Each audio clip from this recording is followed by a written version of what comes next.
분명히 기독교에서 시작된 것들인데 간혹 교회의 울타리를 넘어서 사회적인 현상으로까지 발전하는 그런 일들이 있을 수가 있습니다. 대표적인 것은 아마 십자가 장식이 되겠죠. 꼭 예수를 믿지 않는 교회 밖에 있는 사람들이라 하더라도 이런저런 모양으로 십자가 장식을 사용하는 것을 볼 수가 있고요. 또 한때는 당신은 사랑받기 위해 태어난 사람이라고 하는 사실 이제 CCM 찬양인데, 이 찬양이 일반적으로 한국 사회에서 많은 사람들에게 그냥 사랑을 받고 그냥 생일 축하 노래 겸해가지고 불러주기도 하고 이랬던 모습도 있었습니다. 그런데 그런 종류의 것들 가운데 아마 가장 제의를 꼽으라면 세족식을 들 수 있을 것 같아요. 세족식. 사실 몇 년 전부터 한국 사회에 이 발을 씻어주는 행위 있지 않습니까? 세족식이라고 하는 것이 굉장히 크게 유행을 하게 되었습니다. 때로는 정치인들이 선거를 앞두고 앞으로 시민들을 잘 섬기겠다고 하는 의미에서 상징적으로 세족식을 거행하기도 합니다. 지금 보여드리는 사진은요, 2012년도에 대통령 선거가 있기 전에 지금 현재 대통령인 박근혜 대통령이 대선을 앞두고 그 외국인 노동자 대표의 발을 씻어주는 장면입니다. 이런 모습으로 사용될 수도 있다는 것이죠.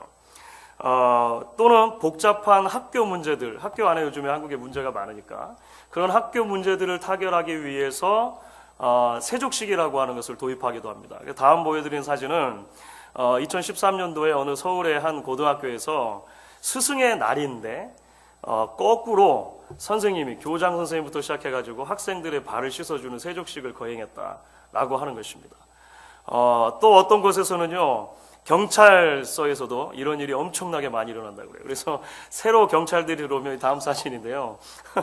선배 경찰들이 후배 경찰들을 불러놓고 발을 막 씻어주는 거예요. 우리 앞으로 잘해보자. 이런 의미 있지 않습니까? 이렇게 사용되기도 하고, 심지어 얼마 전에는 유명 축구 선수가 자기가 사랑하는 사람에게 결혼 청혼을 하면서 세족식이라고 하는 방식을 통해서 청혼을 했어요.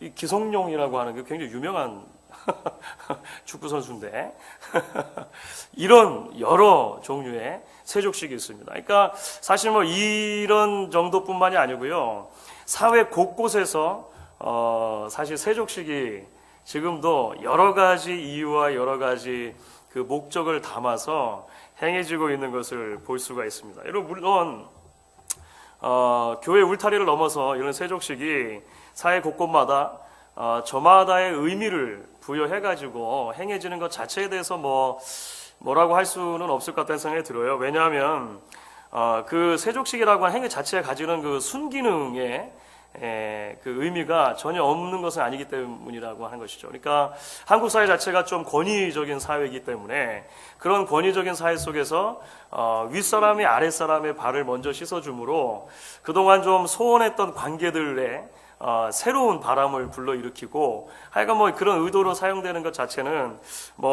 그럴 수도 있겠다. 이런 생각을 해 보는 것입니다. 하지만 동시에 우리가 반드시 기억해야 할 것이 있을 것 같아요. 그것은 이런 세족식이라고 하는 것이 일반적으로 이렇게 너무 유행해서 행해지고 있는 가운데 우리 역시도 자칫 잘못하면 성경이 말하는 바 예수님께서 제자들의 발을 애초에 씻어주셨을 때 그 예수님께서 의도하셨던 바가 있는데 그것을 잊어버리게 되는 경우가 더러 있다는 것입니다. 아이러니한 것인데요, 거꾸로 교회 밖에서 세족식을 행하는 그런 종류의 철학이 교회 안으로도 들어오는 것입니다.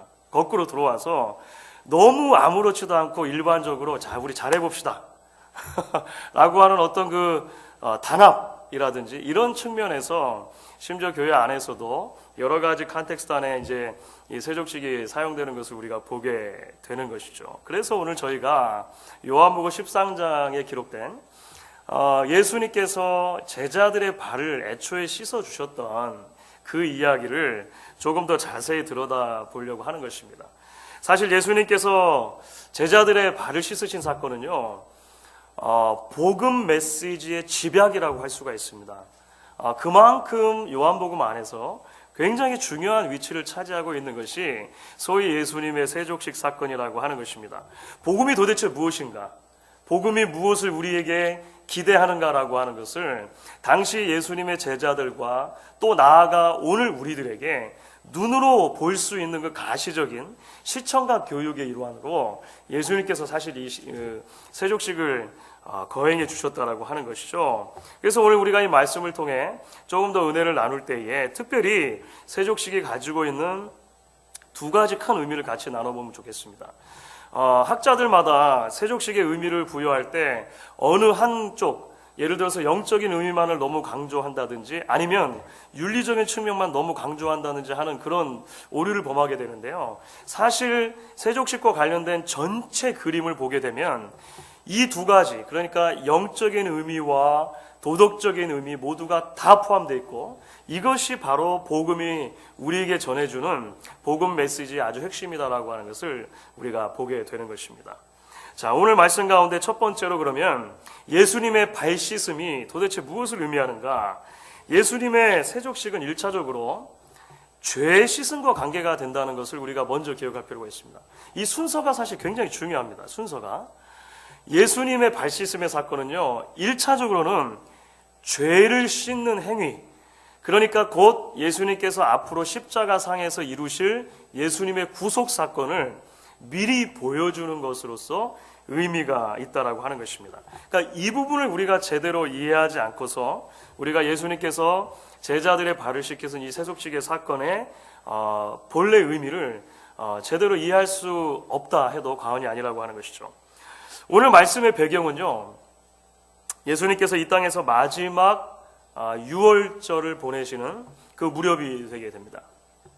예수님께서 공생애를 시작하신 뒤로 제자들을 불러서 거의 이제 그 유월절을 맞으실 때마다 제자들과 함께 유월절 만찬을 나누셨습니다. 그렇기 때문에 제자들의 생각에는 이번에 유월절 만찬을 같이 예수님과 함께 하는 것도 그저 평소에 유월절이면 의례에 그러했던 것처럼 그렇게 함께 식사를 하는 것이겠구나 이렇게 생각했어요. 그러니까 마치 우리가 땡스기빙이 되면 자연스럽게 가족들이 모여서 또는 주변에 친한 분들이 모여서 땡스기빙 만찬을 나눈 것과 비슷한 그런 느낌이었다고 보시면 될 것 같습니다. 올해도 우리가 유월절을 앞두고 있으니까 의례에 같이 모여서 밥을 먹으면 되겠구나. 그런데 이번 유월절은 예수님의 관점에서 볼 때는 조금 독특한 유월절이었다고 할 수 있습니다. 왜냐하면 예수님께서 이 땅에서 보내시는 마지막 유월절이기 때문에 그런 것이죠. 이 유월절 만찬이 끝나고 나면 예수님은 로마 군병들에게 잡히실 것이고 고난을 당하시고 십자가 위에서 이제 돌아가시게 될 것입니다. 이 큰 정황 속에서 이제 예수님께서 제자들과 함께 식사를 하시던 도중에 돌발적인 행동을 하셨다 오늘 성경이 기록하는 것입니다. 요한이 굉장히 상세하게 기록을 합니다. 아주 상세하게 기록하는데요, 식사하시던 자리에서 예수님께서 일어나셨다. 그리고 겉옷을 벗으시고 그 다음에 허리에 두르시고 그 다음에 제자들의 발을 씻기시고 수건으로 닦아주셨다. 굉장히 자세하죠.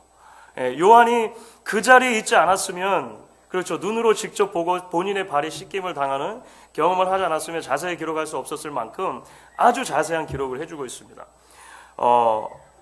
이 행동은 이 제자들로 하여금 마음속에 큰 충격을 불러일으키기에 충분했다고 하는 것을 우리가 보게 됩니다. 사실 요한복음의 전반부까지를 보시게 되면요, 예수님의 특정한 이적들이 등장하는 것을 볼 수 있습니다. 요한복음 2장을 펼치게 되면 그 가나의 혼인잔치에서 물로 포도주를 만든 사건부터 시작해가지고요, 요한복음에는 예수님의 그런 기적들이 많이 등장하거든요. 그러니까 예수님의 제자들이 예수님을 따라다니면서 계속 예수님께서 일으키시는 기적을 보아왔습니다. 그런데 그 어떤 기적보다도 예수님께서 지금 제자들의 발을 씻어주는 행위는 제자들에게 큰 충격을 가져다 주기에 부족함이 없었다라고 하는 거예요. 그래서 그 충격이 오늘 베드로가 예수님께 했던 말 안에 고스란히 담겨져 있습니다. 오늘 6절 말씀을 보시면요, 베드로가 뭐라고 얘기합니까? 이렇게 얘기하죠. 시몬 베드로에게 이르시니 베드로가 이르되 주여 주께서 내 발을 씻으시나이까. 그 원문의 의미에 훨씬 더 가깝게 풀면 이런 거죠. 주님, 당신이 제 발을요 씻으신다고?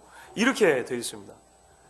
Lord, you, my feet? 영어로는 그냥 이렇게 그냥 할 수 있어요. 너무 깜짝 놀란 거죠. 주님, 당신이 제 발을 어떻게 씻으실 수 있겠습니까? 이런 의미가 포함된 것입니다. 왜 그랬을까요? 제자들도 다 그렇게 생각했을 것입니다. 왜냐하면 예수님 당시에 누군가의 발을 씻는 행위는요, 종들 중에서도 그냥 유대인 종들은 하지 않았고 이방인 종들이나 하는 가장 천한 행위로 보았기 때문에 그렇습니다. 그러니까 당시의 문화가 물론 이 먼지가 많이 나는 그 지역이기 때문에, 그리고 샌들을 신고 다니기 때문에 밖에서 돌아오면 늘 발을 씻고 손을 씻고 이렇게 하게 돼 있었거든요. 그런데 그 물을 따라주고 발을 씻어주는 일들은 이방인 종들이 하는 일이었다라고 하는 것입니다. 더러 한 사람의 아내나 자식이나 제자가 그런 일을 하는 경우는 있었습니다. 더러. 근데 이것은요 아주 드문 예예요. 그 대상에 대한 극심한 공경의 의미를 담아가지고 가끔 하는 행위가 있었을 뿐이라고 하는 것입니다. 일반적으로 볼 때 아주 낮은, 가장 낮은 그런 종들이 하는 행위였다라고 하는 것이죠. 그래서 베드로가 계속 이어서 보시면은요 이렇게 말하는 거예요. 8절 말씀에 보시면 베드로가 뭐라고 말합니까? 내 발을 절대로 씻지 못하시리다. 이것은요 본래 헬라어 그 원문의 의미는 훨씬 더 이런 겁니다. 영원히 내 발을 씻을 수 없으십니다. 주님, 영원토록 제 발을 씻는 것은 불가능합니다. 이렇게 이야기를 하는 거예요. 왜냐하면 스승께서 제자들의 발을 씻는 것은 당시의 통념으로 볼 때 도무지 이해할 수가 없는 그런 행위이기 때문이었다라고 하는 것이죠. 그런데 그때 예수님께서 그 베드로에게 이야기를 해 주시는 것입니다. 8절 후반부죠. 내가 너를 씻어주지 아니하면 내가 나와 상관이 없느니라, 이렇게 말씀하십니다. 이게 무슨 의미로 주신 것일까요? 예수님께서는 단순하게 더럽혀진 발을 그냥 씻어서 때를 없애주는 정도로 이 씻음을 말씀하시는 것이 아니죠. 그렇죠. 여기서 예수님께서 말씀하시는 씻음은 죄의 씻음과 관계된 것입니다. 죄의 씻음. 죄를 씻지 않으면, 예수께서 주시는 은혜 가운데 한 사람이 가지고 있는 죄의 문제가 해결되지 않으면 하나님 나라의 백성으로 불림을 받을 수 없다, 이렇게 얘기하는 것입니다. 여기서 내가 나와 상관이 없다라고 하는 말씀은요, 내가 나와 함께 유업을 나눌 수 없다, 이런 의미가 됩니다. 그러니까 하나님께서 예수 그리스도 안에서 죄인을 구속해 주시는 그 죄 씻음의 경험이 없이 하나님 나라를 예수 그리스도와 함께 상속할 수 없는 것이다, 이렇게 이야기를 하는 거예요. 여러분, 두 청소부가 굴뚝을 청소하고 나왔습니다. 그런데 한 사람 얼굴에는 검댕이 많이 묻어 있는데 다른 한 사람의 얼굴에는 검댕이 하나도 묻어 있지가 않은 거예요. 그러면 이 두 사람 중에 어떤 사람이 먼저 샘으로 달려가서 자기 얼굴을 씻었겠습니까? 이 아이러니하게도 얼굴에 검댕이 안 묻은 사람이 샘으로 달려가서 자기 얼굴을 막 씻는다는 거죠. 왜 그렇습니까? 친구의 얼굴을 보니까 검댕이 묻어 있거든요. 아, 나도 묻어 있겠구나 생각하고 얼른 샘으로 달려가서 자기는 씻는 거예요. 반면에 자기 얼굴에 검댕이 묻어 있는 사람은요, 친구 얼굴을 보니까 깨끗하거든요. 자기는 검댕이 안 묻어 있는 것으로 오해하고 착각하는 것입니다. 그래서 얼굴 씻는 일을 천천히 하는 것이죠. 여러분, 이게 탈무드에 소개되고 있는 아주 유명한 얘기입니다. 아주 유명한 얘기요. 그래서 한국의 그 난장이가 쏘아올린 작은 공이라고 하는 그 소설이 있는데, 그 소설 앞부분에 이 소설가가 이 이야기를 인용을 해요. 인용을 하는데, 하여간 그 탈무드에 소개된 아주 유명한 이야기입니다. 사랑하는 여러분, 모든 사람은 예수님을 통한 죄의 씻음이 필요한 상태에 있습니다. 이게 성경의 선언이에요. 누구나 다 똑같다는 것입니다. 누구나 다 불꽃 같으신 하나님의 눈앞에 죄인이기 때문에 그런 것입니다. 모든 사람이 죄를 범하였음에 하나님의 영광에 이르지 못하였다. 성경이 우리에게 그렇게 증언을 해주고 있는 것입니다. 그런데 오늘날 많은 사람들은요, 마치 얼굴에 검댕을 묻히고도 자신은 깨끗하다라고 믿는 탈무드의 한 굴뚝 청소부와 같은 것이죠. 자신이 깨끗하다고 믿기 때문에 죄사함을 받아야 한다라고 하는 성경의 부르심에 귀를 기울이지 않는다고 하는 것입니다. 마치 소돔과 고모라 시대의 롯의 예비 사회들의 모습과 비슷한 거예요. 우리가 창세기 이야기를 살펴보면서 소돔과 고모라 이야기를 했는데요. 그 중에 잠깐 그냥 지나가면서 언급했던 부분이 있습니다. 롯이 천사들로부터 다가올 심판의 소식을 듣게 되죠. 그때 천사들이 롯에게 말합니다. 너의 가족 중에 누구든지 이 소식을 전해서 함께 도망하라고 이야기하지 않습니까? 오늘 이제 창세기 19장 14절을 보시면은요, 재미있는 이야기 한 도막이 기록이 되어 있습니다. 창세기 19장 14절인데요. 우리 같이 한번 읽어보시면 좋겠습니다. 같이 읽습니다. 롯이 나가서 그 딸들과 결혼할 사위들에게 말하여 이르기를 여호와께서 이 성을 멸하실 터이니 너희는 일어나 이곳에서 떠나라 하되 그의 사위들은 농담으로 여겼더라. 그들에게도 구원의 기회가 주어졌었습니다. 그렇죠? 지금 이곳이 멸망할 것이니 이곳을 떠나 구원을 받으라 라고 하는 복음의 선포가 그들에게도 있었다라고 하는 거예요. 그런데 웬일입니까? 롯의 사위들은요, 예비 사위들이죠. 아직 결혼 안 했으니까 농담으로 여겼다는 것입니다. 농담으로. 회개의 기회가 주어졌는데, 죄 사함의 기회가 주어졌는데 그저 웃기는 소리 정도로 받아들였다라고 하는 것입니다. 사랑하는 여러분, 오늘날도 하나님께서 여러 경로와 방편을 통해서 죄인들을 부르고 계십니다. 우리의 발을 씻어 주시겠다 말씀하시는 거예요. 그런데도 얼마나 많은 사람들이 베드로 같이 내 발을 결코 씻을 수 없습니다, 이렇게 항변하냐라고 하는 것입니다. 물론 베드로는 너무 송구해서 그랬을 것이에요. 혹자는 베드로가 이때 너무 교만했다, 그건 좀 과도한 해석인 것 같고 너무 송구하니까 그렇겠죠. 그럼에도 불구하고 베드로가 놓친 부분이 있죠. 그것은 하나님의 구원의 방법을 놓친 것입니다. 하나님의 생각은 우리의 생각과 전혀 다르다고 하는 이 부분에 있어서는 여전히 베드로가 오해를 했다고 하는 거예요. 오늘날도 마찬가지입니다. 많은 사람들이 예수 그리스도의 피 묻은 십자가를 통해서 하나님께서 우리를 부르신다라고 하는 이 복음의 부르심이 우리에게 들려졌을 때 그 부르심에 귀를 기울이지 않는다는 거예요.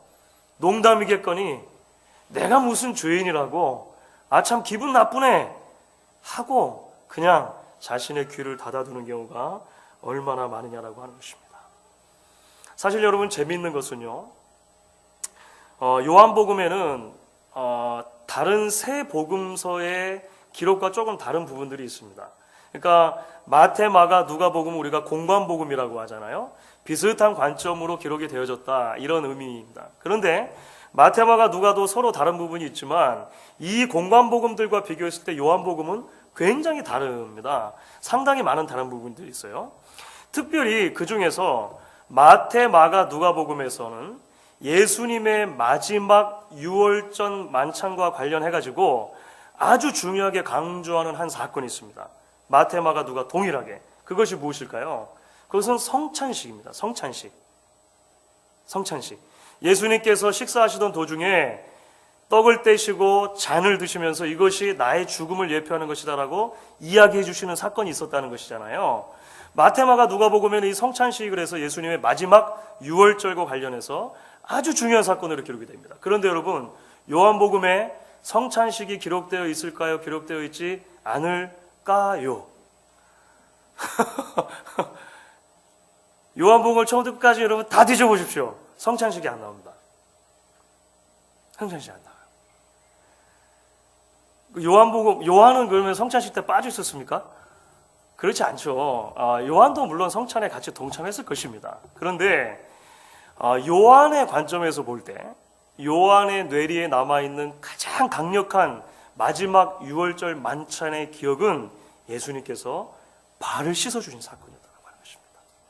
예수님께서 성찬식을 통해서 컵과 떡을 통해 자신의 죽음에 대해서 가시적으로 시청과 교육을 해주셨던 것만큼이나 요한의 마음속에는 예수님의 죄 씻음, 죄 사함, 예수님의 구속의 사역을 가장 잘 드러내주는 시청각적인 교육이 바로 세족식이라고 받아들였다라고 하는 거예요.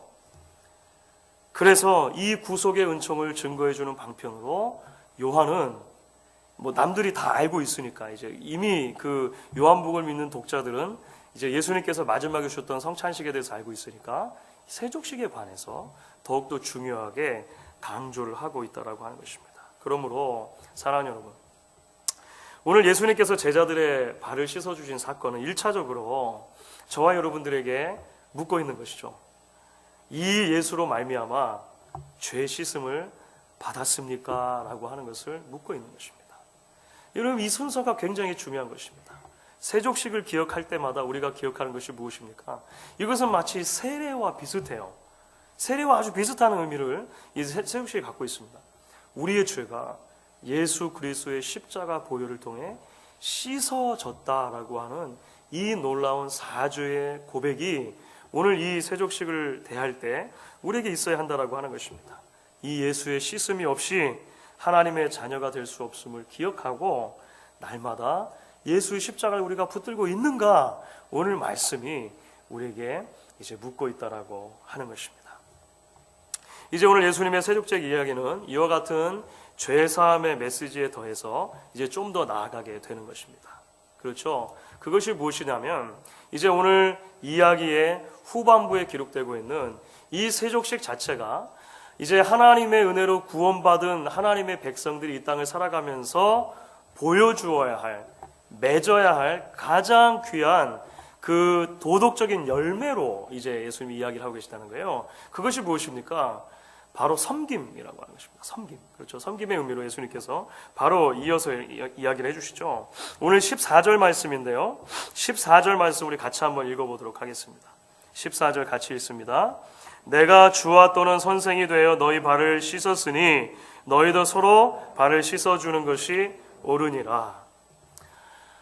이방인 종이나 하는 일을 가장 위대한 선생이신 예수님께서 자신의 제자들에게 보여주셨다는 것입니다. 그러므로 이 죄 씻음의 은총을 통해 하나님의 자녀가 되었으면 마땅히 예수 그리스도를 뒤따라가는 삶을 사는 것이 옳은데, 그것의 가장 큰 열매가 무엇이라고 하는 것입니까?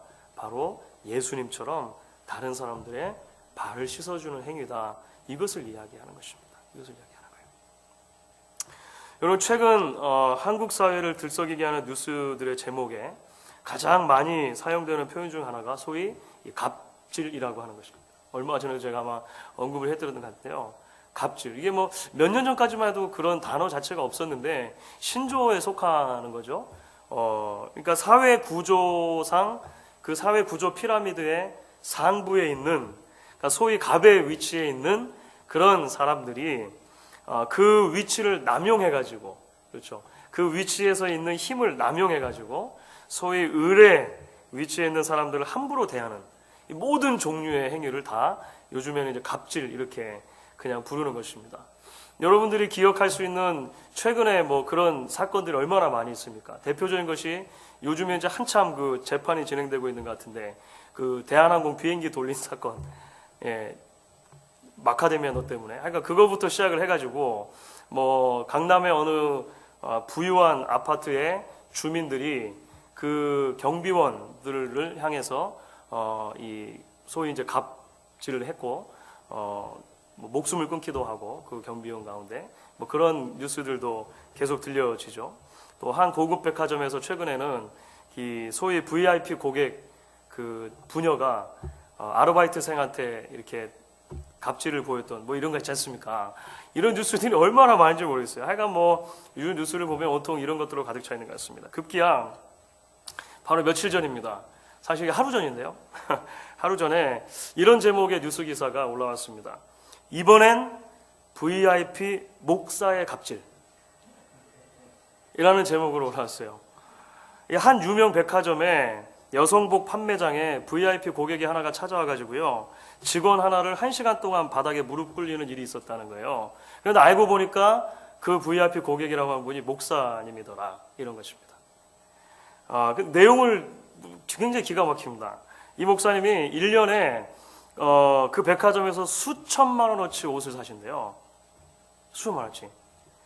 그런데 이번에도 한꺼번에 아주 고가의 여성복을 4벌이나 사모님한테 다 주려고 하시는 게 잘 모르겠어요. 하여간 어찌어찌 해서 이제 그 4벌을 이렇게 구입을 하는 과정이 있는데 불편한 일이 생긴 것입니다. 그러니까 그 불편한 일이 생겨가지고 이제 이 분노한 이 목사님이 그 담당자 직원을 백화점 바닥에 사람들 다 보는데 무릎을 꿇려가지고 1시간 동안 사죄를 받고 그런 일이 있었다, 이런 일입니다. 여러분, 그러니까 그렇지 않아도 이 교회와 기독교에 대해서 좋지 않은 인상을 가지고 있는 많은 일반인들이 이 뉴스를 접하고 교회 목사들을 향해서 뭐 통렬한 비판을 쏟아내는 것도 당연하지 않았겠습니까? 그렇죠? 엄청나게 지금도 그런 일들이 지금 있고 있습니다. 근데 여러분, 가만히 생각해 보면은요, 사실 이처럼 눈에 보이는 권력의 남용이 아니다 하더라도 모든 사람들의 마음속에는 어느 정도 이 권위주의적인 삶의 자세가 깃들게 되어 있는 것을 보게 됩니다. 이게 죄인들이 가지고 있는 어쩔 수 없는 성향 가운데 이런 모습이 있다는 거예요. 왜 그렇습니까? 죄인들 안에 사회를 이해하는 구조 자체가 다르기 때문에 그렇습니다. 우리가 죄인일 때, 그러니까 자연의 상태에 있을 때 이 사회의 구조를 이해하는 방식은요, 사다리나 혹은 피라미드로 이해를 하게끔 되어 있습니다. 그게 우리 안에 있는 죄성의 아주 큰 특징 가운데 하나인 것입니다. 성공을 우리가 그래서 어떻게 이해합니까? 성공을 그 사다리의 상부로 올라가는 것을 성공이라고 생각하는 거예요. 사회 구조의 피라미드에 위로 올라가는 것을 우리는 성공이라고 생각하는 것입니다. 그래서 그 성공의 자리에 이르기 위해서 어떠한 노력과 어떠한 수고를 아끼지 않더라도 어쨌든 성공하기를 원하는 것입니다. 그리고 그렇게 성공했을 때는 그 위치에 합당한 대접을 내가 받아야 된다고 생각하는 거예요. 그리고 그 위치에 합당한 대접을 받지 않을 때 그것이 서운하고 분노가 생기게 되는 것이죠. 그게 소위 말하는 이런저런 종류의 갑질로 나타나게 되는 것입니다. 여러분, 정도의 차이가 있을 뿐이죠. 죄인 상태의 모든 인간들에게 이런 마음이 있다고 하는 것입니다. 심지어 교회 안에는 어떻습니까? 교회도 마찬가지입니다. 우리가 예수 그리스도의 복음의 진리를 온전히 우리의 마음속에 체득하지 못할 때, 우리가 그 복음의 진리 가운데로 온전히 깊숙이 들어가지 못할 때 교회 안에도 이러한 죄악된 모습들이 불쑥불쑥 일어나게 되는 것을 보게 돼요. 그렇죠. 서리 집사 다음에 안수 집사, 안수 집사 다음에 장로, 장로 다음에 그 다음에는요 목사 라고 하는 사다리를 우리가 자꾸 생각을 하는 것입니다. 피라미드를 자꾸 생각하는 거예요. 그래서 성도들 사이에도 또는 교회 안에 여러 직분들 가운데도 또는 성도들이 살아가는 삶의 현장 속에도 소위 이런 종류의 권력의 남용이 얼마든지 있을 수 있다는 것을 우리가 발견합니다. 그런데 여러분 아십니까? 복음의 가장 근본적인 정신이 있다면 그 복음은 공평이다라고 하는 것을 우리가 보게 됩니다. 여러분, 성경에서 굉장히 많은 경우에 메시아 왕국에 대해서 설명할 때 예수 그리스도께서 오셔서 온전하게 통치하는 세대는 어떤 세대인가, 어떤 모습인가를 설명할 때 공평, 평등을 이야기할 때가 참 많이 있습니다. 대표적인 구절이 어디냐면 구약의 이사야 본문입니다. 이사야 40장 4절부터 5절 전반부까지 말씀인데요. 이것이 나중에는요 세례 요한의 탄생과 선포와 더불어 가지고 누가복음 3장에서도 인용이 됩니다. 이사야 40장 4절 그리고 5절 전반부를 같이 한번 읽어보도록 하겠습니다. 같이 읽습니다. 골짜기마다 도두어지며 산마다 언덕마다 낮아지며 고르지 아니한 곳이 평탄하게 되며 험한 곳이 평지가 될 것이요 여호와의 영광이 나타나고 모든 육체가 그것을 함께 보리라. 여러분, 이게 무슨 말인 것 같으세요? 복음이 선포되면, 하나님 나라가 오면 높아져 있던 것들은 낮아지고 낮아져 있던 것들은 다시 높아져서 모든 것이 평등하게 공평하게 되는 것이 하나님 나라의 모습이라고 이야기하는 거예요. 그때 여호와의 영광이 나타날 것이다. 이렇게 복음이 선포를 하는 것입니다. 왜냐하면 하나님 앞에서 인간의 높고 낮음은 별 의미가 없는 것이기 때문에 그렇습니다. 하나님의 불꽃 같으신 눈앞에서 인간의 높고 낮음은 도토리 키재기 하는 것과 같아요. 왜 그렇습니까? 모두가 다 하나님께서 보시는 죄인이기 때문에 그런 것입니다. 그렇기 때문에 복음은 오직 그 죄인들을 예수 그리스도의 십자가로 씻으시는 구원의 은혜가 있다. 이것을 이야기하는 것이죠. 우리가 알고 있는 것처럼 예수님을 3년이나 따라다닌 제자들이지만요, 제자들 안에 항상 관심사가 뭐냐면 누가 갑이냐라고 하는 것이었습니다. 그렇죠. 오늘날 표현대로 하면 그거죠. 제자들이 끈질기게 예수님을 따라다닌 동안은요, 누가 더 큰가? 하나님 나라에서 누가 더 예수님 가까이 앉아 있을 것인가? 뭐 이런 거 있잖아요. 그런 생각뿐이었습니다. 왜 그렇습니까? 그것이 당시를 살아가는 사람들의 일반적인 생각이죠. 사회를 사다리로 또는 피라미드로 보니까 그런 것입니다. 그렇죠. 예수님을 따라다니는 것도 똑같은 관점으로 생각하는 거예요. 예수님을 잘 따라다니면 그 피라미드에 여기 올라가면 좋겠구나. 결국은 또 누가 갑인가 따지고 있다라고 하는 것입니다. 이제 예수님께서 제자들을 이 땅에 두고 하나님께로 가셔야 하는 마지막 시점인 거죠. 그죠? 그래서 오늘 13장 1절 말씀을 보시면은요, 예수님께서 자기가 세상을 떠나 아버지께로 돌아가실 때가 이른 줄 아시고 세상에 있는 자기 사람들을 사랑하시되 끝까지 사랑하시니라 말씀하신 겁니다. 그들을 포기하실 수가 없는 거예요. 포기하실 수가 없는 거예요. 그래서 친히 슈퍼 갑이신 예수님께서 자신의 겉옷을 벗으셨습니다. 이 겉옷을 벗었다라고 했을 때 벗었다는 단어는요, 요한복음 10장에서는 예수님께서 자기 목숨을 많은 사람들을 위해서 내려놓는다라고 했을 때 내려놓는다라고 한 단어와 똑같은 단어입니다. 예수님께서 옷을 내려놓으셨어요. 그리고 제자들에게 하나하나 돌아가시면서 발을 씻어 주신 것입니다. 왜 그렇습니까? 이것이 하나님 나라의 원리다라고 하는 것을 예수님 가르쳐 주시는 것이죠. 그런 의미에서 예수님께서 보여주시는 은혜는 거저 주어진다라고 하는 의미에서 값 없는 은혜이기도 하고, 동시에 높음과 낮음을 가리지 않는다라고 하는 의미에서 값 없는 의미이기도 하죠. 은혜이기도 하죠. 값 없는 은혜. 그렇죠. 이거 뭐 좀 말장난 같지만 예.